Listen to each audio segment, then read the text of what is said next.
नमस्कार, आपण पाहत आहात लोकनाड न्यूज। नागभीडमध्ये आज एक धक्कादायक आणि गंभीर घटना समोर आली आहे। चंद्रपूर जिल्ह्यातील नागभीड तालुक्यातील आदिवासी मोहल्ला परिसरात एका घरात अचानक चितळ शिरल्याने काही काळ परिसरात भीतीचे वातावरण निर्माण झाले। विनोद सलामे यांच्या घरात हा वन्य प्राणी घुसल्याने कुटुंबियांसह स्थानिक नागरिकांमध्ये घबराट पसरली आणि एकच खळबळ उडाली।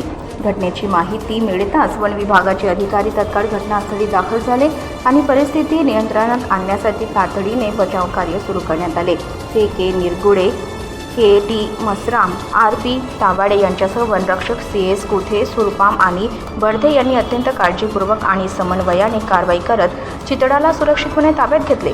या बचाव कार्यात झेप संस्थेचे अध्यक्ष पवन नगरे तसेच सदस्य ओमप्रकाश मेश्राम, गुलाबराव, प्रीतम रगडे, सतीश चिवतोडे, पराग भानारकर आणि अक्षय उईके यांनीही सक्रिय सहभाग घेतला।